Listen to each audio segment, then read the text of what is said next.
so easy to see which variable is actually moving the needle for my clients, and you don't end up competing with yourself in the auction. Favorite tactic of the Power 5 is account simplification. So this year, we've revolutionized the way that we buy on our agency accounts. We're minimizing the number of campaigns, and we're consolidating the account structure to follow Facebook's best practices.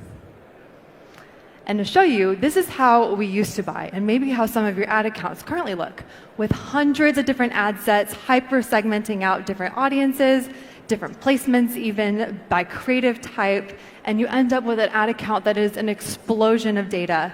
And it's so hard to spend on each individual ad set and get statistical significant learnings, as well as there's often so much overlap between audiences. So between all of your lookalikes, all of your interests, you end up competing with yourself in the auction and bringing down your costs, or bringing up your costs. While also, it's just extremely time intensive to manage an ad account that is this built out. Whereas the new way with account simplification is having a minimum amount of ad sets, so consolidating audiences together, similar audiences, broad audiences, putting them in your funnel, and then utilizing minimum campaigns. And what this will allow you to do is, because you're utilizing broader audiences, you're going to be able to get through your budget more efficiently, because the algorithm has the signals in place of who is your ideal person to purchase. So if you give Facebook a broader audience of who to serve to, that it's not putting any limitations on the algorithm. And also, because it eliminates a lot of audience overlap by having hundreds of different ad sets all competing with each other, you're going to be able to get better delivery and also get out of the learning phase faster.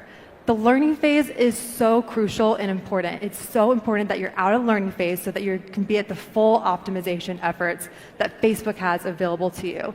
By having hundreds of different ad sets, you're not going to be able to get statistically significant learnings on each individual audience, and it just gets very hard to see what variable is actually working. So I wanted to show you guys how I default account structure my campaigns. So I have the classic prospecting top of the funnel, where I'm showing a cold audience and I'm utilizing broad interests, lookalikes, and then utilizing dynamic creative testing and campaign budget optimization.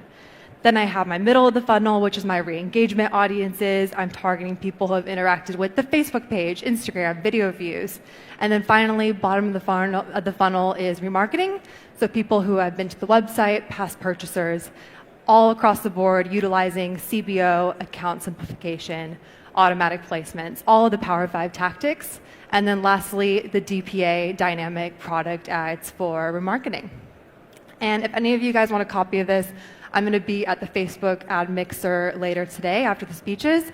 I'm happy to email you a copy if you didn't snap a photo.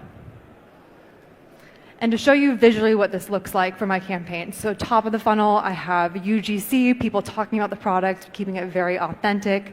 Middle of the funnel, I start to get more product focused, so I move away from the UGC, PR, and now I'm talking very much about product benefits. And then bottom of the funnel, those dynamic product ads, I'm showing people the products that they viewed on the website. And this is what it ends up looking like in my ad account. So it's a very simplified structure. It's so easy to see which variable is actually moving the needle for my clients, and you don't end up competing with yourself in the auction. So it's truly a win-win having a simplified